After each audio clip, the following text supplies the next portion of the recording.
perempuan duduk bertudung, laki-laki jangan jadi penjahat. Kalau ikuti terus kajian Bang Rocky Gerung, insya Allah berakal sehat. Masuk. Lau kuntum salasatan fi safarin, kalau kamu ada 3 orang melakukan perjalanan, falyu'ammiru ahadakum, angkatlah 1 orang menjadi pemimpinnya. Kalau 3 orang saja berjalan mesti ada 1 pemimpinnya, apalagi sebuah negara yang besar. Maka itu dasar kita, mengangkat pemimpin berdasarkan syura, musyawarah. Wa amruhum syura bainahum. Orang beriman itu bermusyawarah untuk menetapkan kepemimpinannya. Dan sekarang kita tidak lagi tinggal di negara monarki. 1723 sampai 1946 Kesultanan Siak Sri Indrapura diserahkan kepada Presiden Soekarno. Sekarang kita mesti terbuka mata bahwa kita tinggal di negara demokrasi. Dalam dunia demokrasi, biarkanlah orang memilih. Orang punya pilihan. Jangan dia digiring dengan adanya kekuasaan, endorse, dan lain sebagainya. Biarkanlah orang ini bebas untuk memilih pilihannya. Sadarkan bangsa ini bahwa kita tinggal di sebuah negara bernama demokrasi. Jangan sampulnya demokrasi tapi isinya monarki. Apalagi kalau sampai sampulnya demokrasi isinya anarki. Kita teriak-teriak, tidak boleh khilafah, tidak boleh khilafah. Karena bertentangan demokrasi, tapi perbuatan kita sendiri sebetulnya adalah bau-bau monarki. Kita ingin berkelanjutan terus dengan segala macam usaha yang kita lakukan.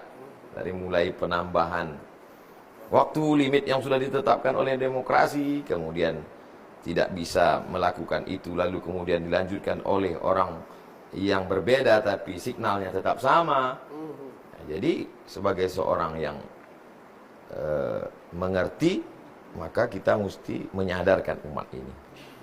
Lagi-lagi memang itulah perlunya akal. Itulah perlunya otak. Itu semua ayam kalau dibelah kepalanya yang putih-putih itu ada di kepala dia, di kepala manusia pun ada. Tapi kalau akal belum tentu ada.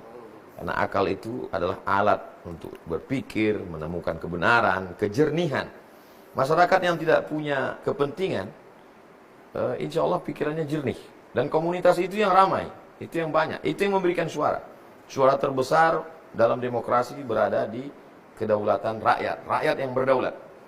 Jadi silakan saja orang-orang yang punya kekuasaan, punya harta menunjukkan kekuasaannya. Tapi ingat, Orde Baru 32 tahun. Dengan segala perangkat kekuasaan yang ada. Toh pada akhirnya tumbang juga. Kenapa? Karena masih ada orang-orang yang berakal, orang-orang yang cerdas. Ada satu neraka khusus yang disiapkan.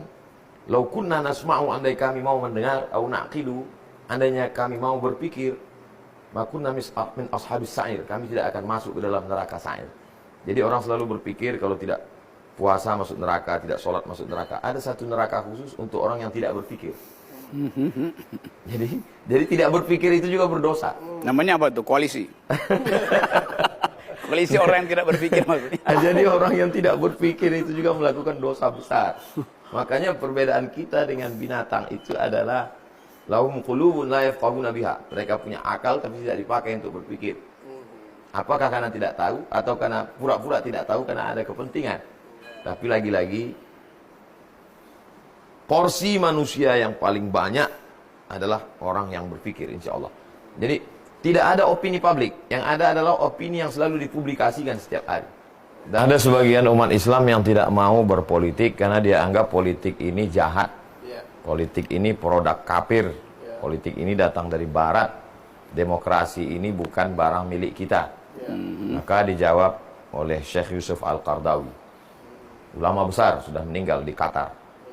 Ketika seorang mencoblos, maka saat itu dia sedang bersaksi di hadapan Tuhan.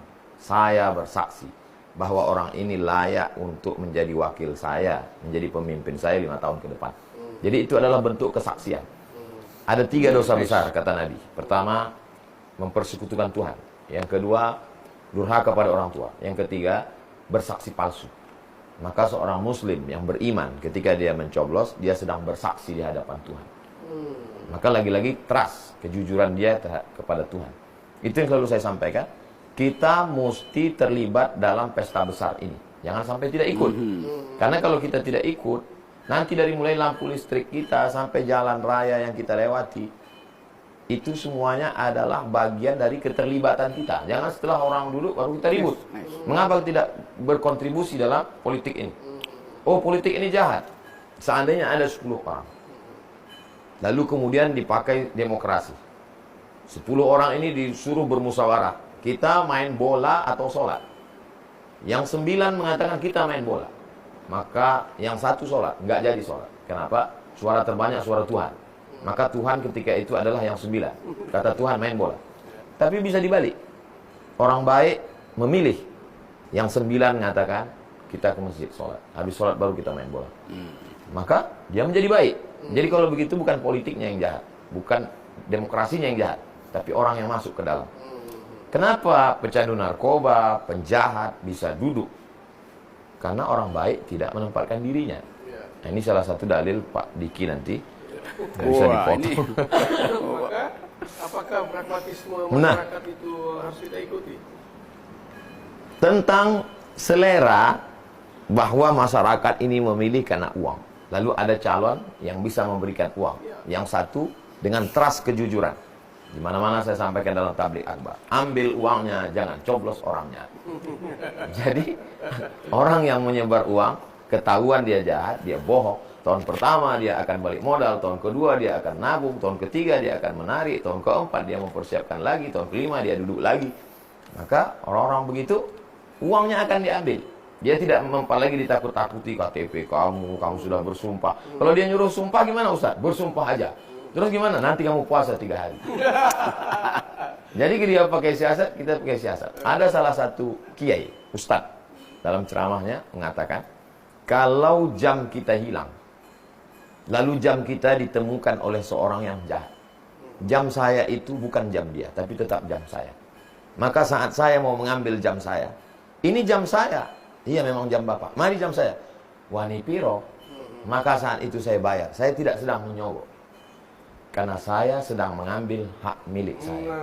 Inilah dalil yang sedang dinanti-nanti Pak Diki. Dapat kan?